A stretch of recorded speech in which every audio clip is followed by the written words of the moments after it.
I'm well rested, I'm full of energy, and it's a 6 a.m. on a Sunday morning. How is this possible?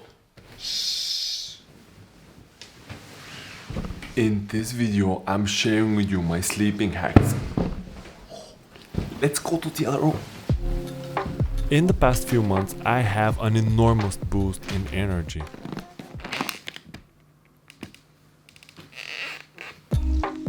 Actually, I have never ever felt so energized in my life. I feel like I can do so much more than before.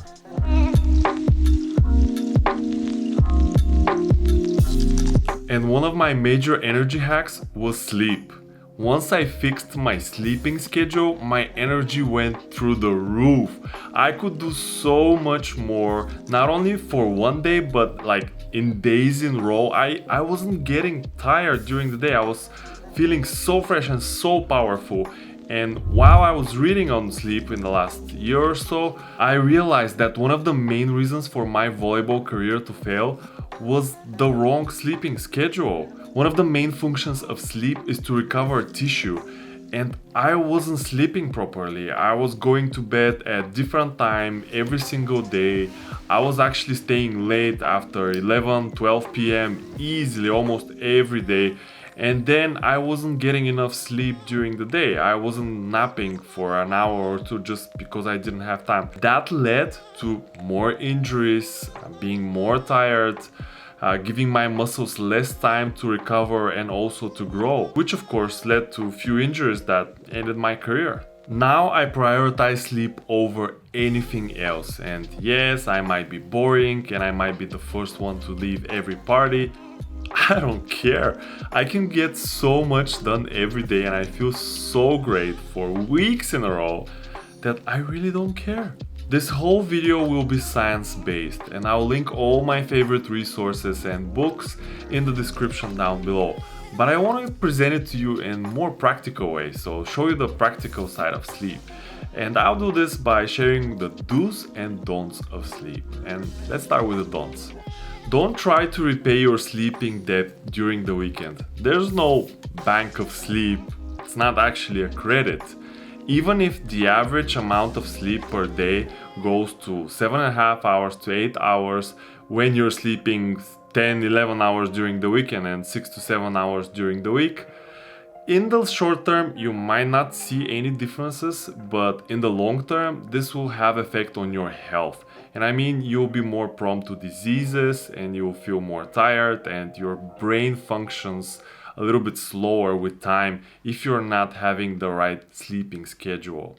Plus, you will feel like crap every single day of the week except for the weekends.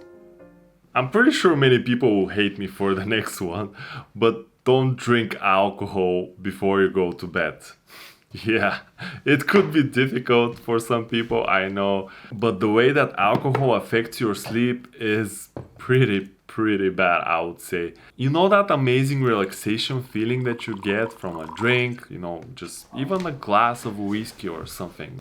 Most of the stash is from my 30th birthday, which was like 2 years ago, but I'm proving a point here. And yes, occasionally I like to have a glass of whiskey. While this is dropping your blood pressure and it's helping you to fall asleep, it's directly affecting your deep sleep. So alcohol is blocking you from going into the most important phase of your sleep, which is the deep sleep. This in the long run means that you won't be resting and recovering good enough, and fatigue will build up with time. Don't do heavy exercises late at night. I personally play football around 9 p.m. every Tuesday, and after that, it's really hard to fall asleep. My body is still going when I get in the bed around 11, and I struggle until 12 to fall asleep, which directly affects my sleeping schedule and affects the amount of sleep that I will get for that night. You probably heard me already repeating sleeping schedule quite a few times in this video. And yes, that's the next one.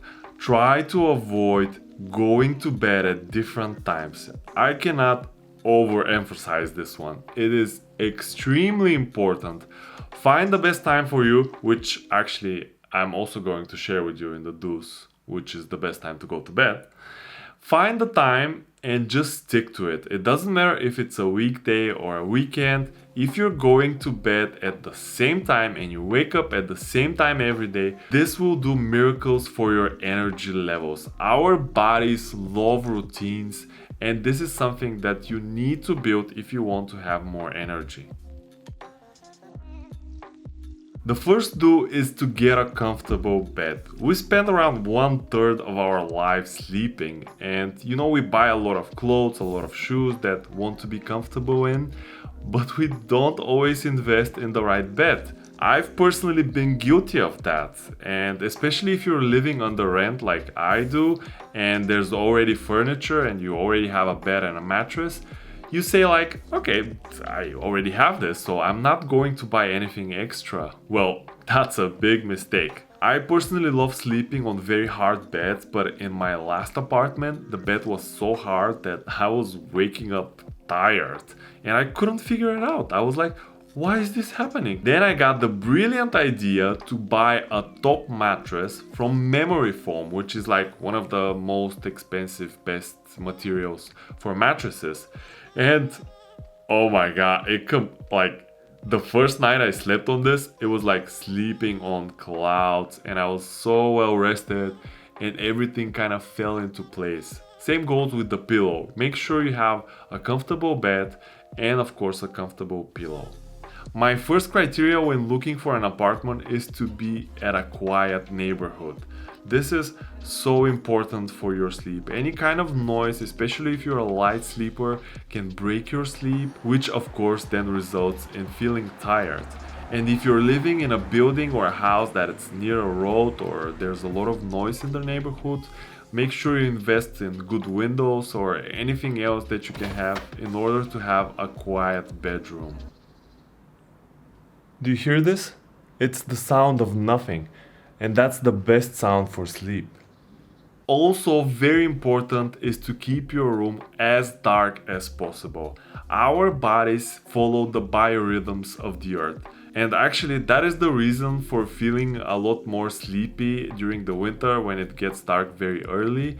And compared to the summer, you're always trying to go out, but it gets dark like at 9 p.m. We are directly affected by light, and if you live around the area with a lot of lights on the streets or something else, this will again reduce the quality of your sleep. So buy one of those blackout curtains and make it as dark as a cave.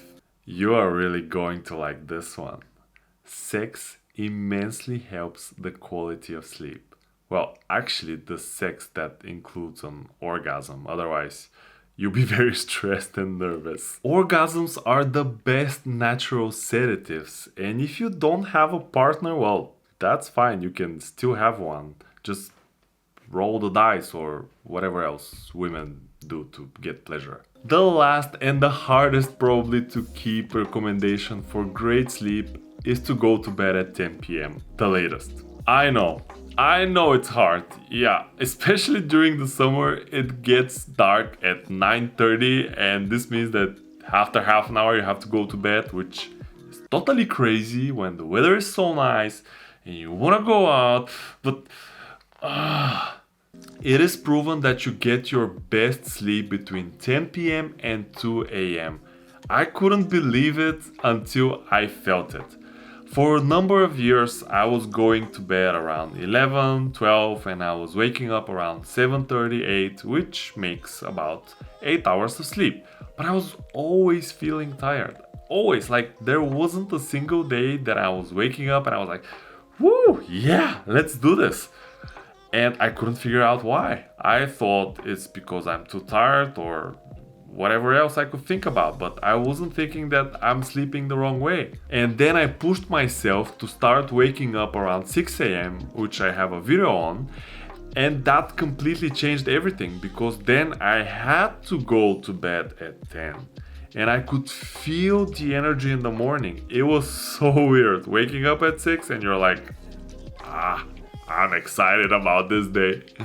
This happened even last week. I had one day when I had to come back home a little bit later, so around 11, and then I was sleeping until 7, 8, but in the morning I was feeling terrible. I couldn't figure it out. I was like, It's just 1 hour difference, but it makes a world difference to go at 10 in your bed. I don't know if you can tell, but I'm very excited about sleep and I have so many more things that I want to share with you, but this video is going to get too long. So I'm gonna make 2 short separate videos which I'm gonna post on my Instagram and on my Facebook profile. So if you're interested, go and follow me there and watch them. Now let's wrap up this video with the perfect routine for great sleep. First of all, and the most important is, have a productive day. Get tired. That's what we're supposed to do, to get tired. Then I'll have a good dinner at 6. The time between 6 and 8 will be dedicated for some other kind of activity that I'm interested in, maybe go to the gym or a hobby or whatever. This will help me reduce the stress levels, and then by 8 p.m. I will leave away all my phones, or I'm not gonna sit on the computer, I'm not gonna watch TV. If you're wondering why, you should watch the other videos on my Facebook and Instagram. After that, I will make sweet love to my lady or to your guy if you're into that. Around 9:30, I'll have a quick shower, I'll brush my teeth, get ready for bed, play some boring stuff to make me fall asleep faster, and then at 10 p.m. I will be sleeping. And that is everything for this video, guys, and I hope you haven't fallen asleep, or actually if you have, that's great. Play this video just before you go to sleep and make sure you subscribe for my channel. My name is Z, this is Fearless Dreams, and sweet dreams. Ciao!